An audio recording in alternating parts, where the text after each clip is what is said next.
Hi welcome to അണ്ടൻ channel. ഇന്ന് നമ്മൾ 10th ചാപ്റ്റർ 1 റിലേഷൻസ് ആൻഡ് ഫങ്ഷൻസിൽ യൂണിറ്റ് എക്സസൈസ് 1 10th ക്വസ്റ്റ്യൻ നോക്കാം കേട്ടോ. ലാസ്റ്റ് ക്വസ്റ്റ്യൻ ആണിത്. Write the domain of the following real functions.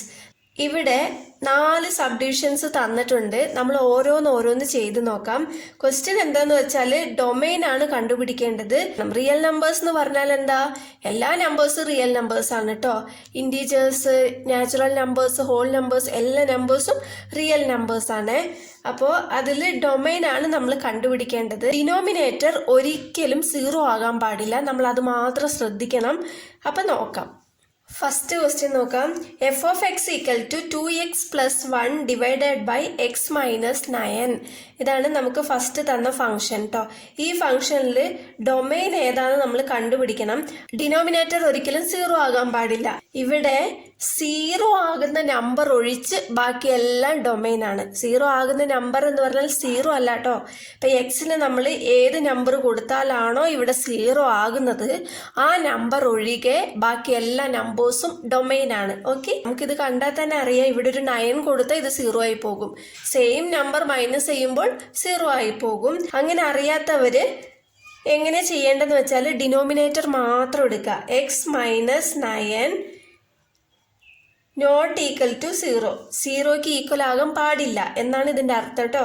അപ്പോൾ എക്സ് നോട്ട് ഈക്വൽ ടു ഈ 9 റൈറ്റ് ഹാൻഡ് സൈഡിലേക്ക് വരുമ്പോൾ +9 ആകും. അപ്പോൾ എക്സിന് നമ്മൾ 9 കൊടുത്താൽ ഇവിടെ 0 ആകും എന്നാണ് ഇതിൻ്റെ അർത്ഥം. അപ്പോൾ എക്സിന് നമ്മൾ 9 കൊടുക്കാൻ പാടില്ല. ഓക്കെ, അപ്പോൾ ഡൊമെയിൻ ഈക്വൽ ടു വേറെ ഒന്നും ചെയ്യണ്ട. ഡൊമെയിൻ എക്സിന് ഏത് നമ്പറാണ് സബ്സ്റ്റിറ്റ്യൂട്ട് ചെയ്യാൻ പറ്റുകയെന്ന് മാത്രം കണ്ടുപിടിച്ചാൽ മതി. അതാണ് domain. Okay, domain equal to നമുക്ക് ക്വസ്റ്റ്യനിൽ റിയൽ നമ്പേഴ്സ് ഒന്ന് കൊടുത്തിട്ടുണ്ട് അല്ലേ? എല്ലാം റിയൽ നമ്പേഴ്സ് തന്നെയാണ് അല്ലേ? അപ്പം അതിൽ നിന്ന് നമ്മൾ ഈ 9 മാത്രം മൈനസ് ചെയ്താൽ മതി. -9. ഓക്കെ, അതൊരു ബ്രാക്കറ്റിൻ്റെ ഉള്ളിലിടാം. ഈ 9 എന്ന് പറയുന്ന നമ്പർ മാത്രം നമുക്ക് എക്സിൽ സബ്സ്റ്റിറ്റ്യൂട്ട് ചെയ്യാൻ പറ്റില്ല. ബാക്കി എല്ലാ നമ്പേഴ്സും നമുക്കിതിൽ സബ്സ്റ്റിറ്റ്യൂട്ട് ചെയ്യാം. അതാണ് റിയൽ നമ്പേഴ്സിന് 9 ഇവിടെ ഒഴിവാക്കിയത്. ഓക്കെ, അപ്പോൾ ഡൊമെയിൻ നമുക്ക് R-9 ആണ്. ഇത്രയേ ഉള്ളൂ കേട്ടോ. ഇത് മാത്രം ചെയ്താൽ മതി. സെക്കൻഡ് സബ് ഡിവിഷൻ നോക്കാം. P of x equal to -5 divided by 4x² + 1. ഇപ്പോൾ നമുക്ക് ഇവിടെ ഡിനോമിനേറ്റർ 0 ആകാൻ പാടില്ല അല്ലേ? ഇപ്പോൾ എക്സിന് നമ്മൾ 0 കൊടുത്താൽ ഇത് മൊത്തം 0 ആയി പോകും. 1 എന്നാണ് കിട്ടുക ആൻസർ. അതുപോലെ ഇവിടെ എക്സിന് നമ്മൾ മൈനസ് കൊടുത്താലും സ്ക്വയർ ഉള്ളത് കൊണ്ട് പോസിറ്റീവ് ആയിട്ട് മാറും. ഓക്കെ, അപ്പോൾ ഇവിടെ നമ്മൾ എന്ത് കൊടുത്താലും നമുക്കിവിടെ 0 കിട്ടാൻ പോകുന്നില്ല. അപ്പോൾ ഇതിനെ എങ്ങനെ എഴുതാന്ന് വെച്ചാൽ എല്ലാ റിയൽ നമ്പേഴ്സും നമുക്കിവിടെ അപ്ലൈ ചെയ്യാൻ പറ്റും. എന്ത് കൊടുത്താലും നമുക്കിവിടെ 0 കിട്ടില്ല.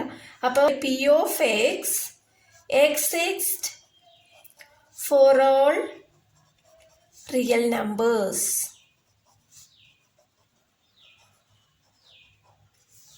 ഓക്കെ, അപ്പോൾ ഡൊമെയിൻ എന്ന് പറഞ്ഞാൽ എങ്ങനെ എഴുതുക? Domain equal to R. ഇങ്ങനെ എഴുതിയാൽ മതി. അപ്പോൾ എല്ലാ റിയൽ നമ്പേഴ്സും ഇതിൽ നമുക്ക് എക്സിസ്റ്റ് ചെയ്യാം. അതായത് ഇതിൽ സബ്സ്റ്റിറ്റ്യൂട്ട് ചെയ്യാം. ഏത് റിയൽ നമ്പർ സബ്സ്റ്റിറ്റ്യൂട്ട് ചെയ്താലും നമുക്കിവിടെ 0 കിട്ടില്ല. അതാണ് ഇതിൻ്റെ അർത്ഥം കേട്ടോ. അപ്പോൾ ഡൊമെയിൻ എന്ന് പറയുന്നത് റിയൽ നമ്പേഴ്സാണ്. നമുക്ക് തേർഡ് സബ് ഡിവിഷൻ നോക്കാം. G of x equal to √(x-2) ആണ് തന്നിരിക്കുന്നത് കേട്ടോ. അപ്പോൾ ഇതിൽ റൂട്ടിൻ്റെ ഉള്ളിൽ ഒരിക്കലും നെഗറ്റീവ് നമ്പേഴ്സ് വരാൻ പാടില്ല. x-2 എടുത്തിട്ട് നോക്കാം. ഇപ്പോൾ x-2 greater than or equal to 0. അതായത് നെഗറ്റീവ് നമ്പേഴ്സ് വരാൻ പാടില്ല. 0 തൊട്ടാണല്ലോ പോസിറ്റീവ് നമ്പേഴ്സ്. അതുകൊണ്ടാട്ടോ ഇങ്ങനെ എഴുതിയത്. x greater than or equal to -2 right hand സൈഡിലേക്ക് പോകുമ്പോൾ +2 ആയിട്ട് മാറും. അപ്പോൾ x greater than or equal to 2. അപ്പോൾ എക്സിന് 2 അല്ലെങ്കിൽ 2നെക്കാളും വലിയ നമ്പേഴ്സാണ് നമ്മളിവിടെ സബ്സ്റ്റിറ്റ്യൂട്ട് ചെയ്യേണ്ടത് എന്നാണ് ഇതിൻ്റെ അർത്ഥം കേട്ടോ. അപ്പോൾ ഇതിനെ എങ്ങനെ എഴുതാം? 2നെക്കാളും വലിയ നമ്പേഴ്സ് എന്ന് പറയുമ്പോൾ നമുക്കിവിടെ ലിമിറ്റ് ഒന്നും കൊടുത്തിട്ടില്ലല്ലോ. അപ്പോൾ ഇൻഫിനിറ്റി വരെ എന്ന് നമുക്ക് കണക്കാക്കാം. ഓക്കെ, അപ്പോൾ 2 less than or equal to x less than infinity. 2 തൊട്ടിട്ട് ഇൻഫിനിറ്റി വരെയുള്ള നമ്പേഴ്സ്. അല്ലെങ്കിൽ നമുക്ക് ഇങ്ങനെ എഴുതാം 2, എന്ന്. അതായത് ഈ ബ്രാക്കറ്റ് തമ്മിൽ വ്യത്യാസമുണ്ട് അല്ലേ? അപ്പോൾ ഇതിൻ്റെ അർത്ഥം എന്താന്ന് വെച്ചാൽ ഇപ്പം ഇവിടെ നമ്മൾ ബോക്സ് പോലെയുള്ള ബ്രാക്കറ്റ് ഇട്ടത് 2 അല്ലെങ്കിൽ 2 കഴിഞ്ഞിട്ടുള്ള നമ്പേഴ്സ് നമ്മൾ അപ്ലൈ ചെയ്യാൻ പാടുള്ളൂ.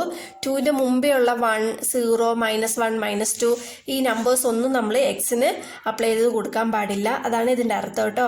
ഇവിടെ എന്ന് വെച്ചാൽ ഇൻഫിനിറ്റിക്ക് മുമ്പ് വരെയുള്ള എല്ലാ നമ്പേഴ്സും 2 കഴിഞ്ഞിട്ട് ഇൻഫിനിറ്റിക്ക് മുമ്പ് വരെയുള്ള നമ്പേഴ്സ് എല്ലാം നമുക്കിവിടെ സബ്സ്റ്റിറ്റ്യൂട്ട് ചെയ്ത് കൊടുക്കാം എന്നാണ് ഇതിൻ്റെ അർത്ഥം കേട്ടോ. അപ്പോൾ ഡൊമൈൻ എന്ന് പറയുന്നത് നമുക്ക് ഇത് തന്നെയാണ്, 2, ഓക്കെ, ഇത്രയേ ഉള്ളൂ. ഫോർത്ത് സബ് ഡിവിഷൻ നോക്കാം. h(x) = x + 6. ഓക്കെ, അപ്പോൾ ഇതിന് നമുക്ക് എന്ത് നമ്പേഴ്സ് വന്നാലും ഓക്കെയാണ് അല്ലേ.